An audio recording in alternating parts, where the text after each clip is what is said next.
ಸ್ವಾಮಿಯೇ ಶರಣಮಯ್ಯಪ್ಪ. ಶ್ರೀ ಗುರುಭ್ಯೋ ನಮಃ. ಹರಿ ಓಂ. ಜೈ ಶ್ರೀ ಸೀತಾರಾಮ. ಪ್ರತಿಯೋರ್ವ ಜ್ಞಾನಾಸಕ್ತರಿಗೂ ನಮ್ಮ ನಮಸ್ಕಾರಗಳು. ಇತ್ತೀಚೆಗೆ ಅದೆಷ್ಟೋ ಜನ ವ್ರತದ ಅರ್ಥವನ್ನು ತಿಳಿಯದೆ ಅನೇಕ ವ್ರತಗಳನ್ನು ಮಾಡುತ್ತಿದ್ದಾರೆ.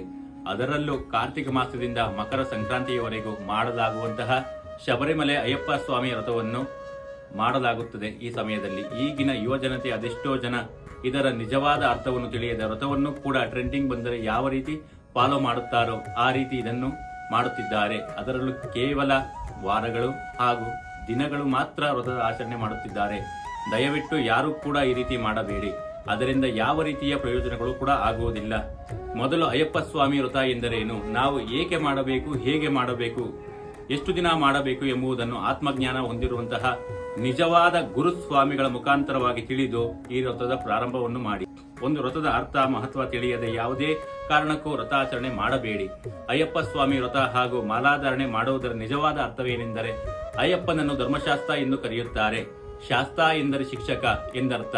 ಧರ್ಮವನ್ನು ಯಾರು ನಮಗೆ ಸರಿಯಾದ ರೀತಿಯಲ್ಲಿ ಮಾಡಲು ಅನುಸರಿಸಲು ಶಿಕ್ಷಣ ನೀಡುತ್ತಾರೋ ಅವರೇ ಧರ್ಮಶಾಸ್ತ್ರ. ಮತ್ತು ಅಯ್ಯಪ್ಪ ಸ್ವಾಮಿ ದೇಗುಲದಲ್ಲಿ ಮೂಲತಃ ಕಂಡುಬರುವಂತಹ ಒಂದು ವಾಕ್ಯವೇನೆಂದರೆ ತತ್ವಮಸಿ. ಹೀಗೆಂದರೆ ಸಕಲ ಜೀವಿಯಲ್ಲಿರುವ ಆತ್ಮವು ಆ ಸರ್ವವ್ಯಾಪಿಯಾಗಿರುವಂತಹ ಬ್ರಹ್ಮ ಎಂದರೆ ಭಗವಂತನೇ ಆಗಿರುತ್ತಾರೆ ಎಂಬರ್ಥವನ್ನು ಸೂಚಿಸುತ್ತದೆ.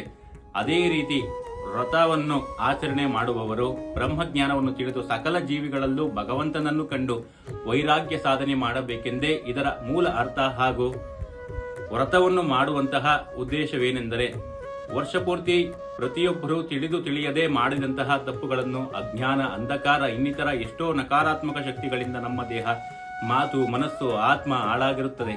ಇದನ್ನು ಶುದ್ಧಿ ಮಾಡಿಕೊಳ್ಳುವಂತಹ ಪ್ರಕ್ರಿಯೆ ವ್ರತಾಚರಣೆಯಾಗಿದೆ. ಹೇಗೆಂದರೆ ಬೆಳಿಗ್ಗೆ ಬೇಗ ಎದ್ದು ಸ್ನಾನ ಮಾಡುವುದರಿಂದ ದೇಹ ಶುದ್ಧಿ, ಕೆಟ್ಟ ಮಾತುಗಳನ್ನು ತ್ಯಜಿಸಿ ಒಳ್ಳೆಯ ಮಾತುಗಳನ್ನು ಆಡುವುದೇ ವಾಕ್ಶುದ್ಧಿ. ಮನಸ್ಸಿನಲ್ಲಿ ಕೆಟ್ಟ ಆಲೋಚನೆಗಳನ್ನು ಬಿಟ್ಟು ಅಯ್ಯಪ್ಪನನ್ನು ಸ್ಮರಿಸುವುದೇ ಮಾನಸಿಕ ಶುದ್ಧಿ. ಪ್ರತಿಯೊಂದರಲ್ಲೂ ಭಗವಂತನೇ ಇದ್ದಾರೆ ಎಂಬುವ ತತ್ವವನ್ನು ಅನುಸರಿಸಿ ಬ್ರಹ್ಮಜ್ಞಾನವನ್ನು ನಮ್ಮಲ್ಲಿ ಅಳವಡಿಸಿಕೊಳ್ಳುವುದೇ ಆತ್ಮಶುದ್ಧಿ. ಎಲ್ಲರನ್ನು ಸ್ವಾಮಿ ಎಂದು ಏಕೆ ಕರೆಯುತ್ತಾರೆ ಎಂದರೆ ನಮ್ಮಲ್ಲಿರುವ ನಾನತ್ವವನ್ನು ಹೋಗಲಾಡಿಸಿ ಪ್ರತಿಯೊಂದರಲ್ಲೂ ಪ್ರತಿಯೊಬ್ಬರಲ್ಲೂ ಆ ಭಗವಂತನೇ ಇರುವನೆಂಬ ನಿಜವಾದ ಸತ್ಯವನ್ನು ತಿಳಿಯಲೆಂದೇ ಪ್ರತಿಯೊಬ್ಬರನ್ನು ಸ್ವಾಮಿ ಎಂದು ಕರೆಯುವುದು. ಇದನ್ನೆಲ್ಲ ಅನುಸರಿಸಿದ ವ್ಯಕ್ತಿಗೆ ಮಾತ್ರ ಅಯ್ಯಪ್ಪ ಸ್ವಾಮಿಯ ಮಲೆಯಲ್ಲಿರುವಂತಹ 18 ಮೆಟ್ಟಿಲುಗಳಲ್ಲಿ ಇರುವಂತಹ ಸಿದ್ಧಿಗಳನ್ನು ಪಡೆದುಕೊಳ್ಳಲು ಸಾಧ್ಯ. ಮೊದಲ 5 ಮೆಟ್ಟಿಲುಗಳು ಇಂದ್ರಿಯಗಳನ್ನು ಸೂಚಿಸುತ್ತದೆ.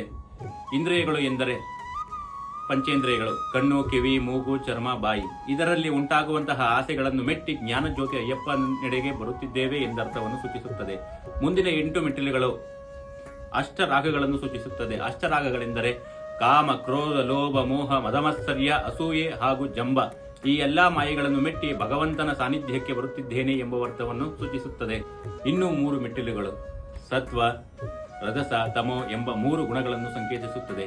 ಈ 3 ಗುಣಗಳನ್ನು ಹಿಡಿತಕ್ಕೆ ತೆಗೆದುಕೊಂಡು ಸತ್ವಗುಣದಿಂದ ಕೆಟ್ಟ ಶಕ್ತಿಗಳನ್ನು ಮೆಟ್ಟಿ ಬರುತ್ತೇನೆ ಎಂಬ ಅರ್ಥವನ್ನು ಸೂಚಿಸುತ್ತದೆ.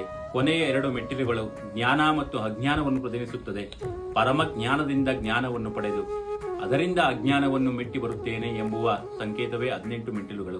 ಈ ಎಲ್ಲಾ ಅರ್ಥವನ್ನು ತಿಳಿದು ಆ ಜ್ಞಾನಚಿತ್ತನಾಗಿರುವಂತಹ ಅಯ್ಯಪ್ಪನನ್ನು, ಪರಬ್ರಹ್ಮ ಸ್ವರೂಪಿಯನ್ನು ತಲುಪಿ ಮುಕ್ತಿಯನ್ನು ಹಾಗೂ ಜ್ಞಾನವನ್ನು ಪಡೆಯುವಂತಹ ಅತ್ಯದ್ಭುತವಾದ ವ್ರತಾಚರಣೆಯೇ ಅಯ್ಯಪ್ಪ ಸ್ವಾಮಿ ಮಾಲಾಧಾರಣೆ ವ್ರತವಾಗಿದೆ.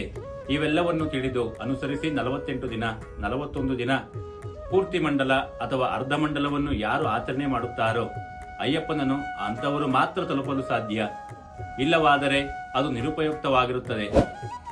ಇದೇ ರೀತಿ ಉಪಯುಕ್ತ ಮಾಹಿತಿ ಪಡೆಯಲು ನಮ್ಮ ಅಕೌಂಟ್ ಫಾಲೋ ಮಾಡಿ, ಸಬ್ಸ್ಕ್ರೈಬ್ ಮಾಡಿ. ಈ ವಿಡಿಯೋ ನಿಮಗೆ ಉಪಯುಕ್ತವಾಗಿದ್ದರೆ ಇನ್ನೂ ಇತರರಿಗೂ ಈ ವಿಡಿಯೋ ಶೇರ್ ಮಾಡಿ. ಪ್ರತಿಯೊಬ್ಬರಿಗೂ ರಾಮ ಒಳಿತು ಮಾಡಲಿ. ಜೈ ಶ್ರೀರಾಮಾಂಜನೇಯ.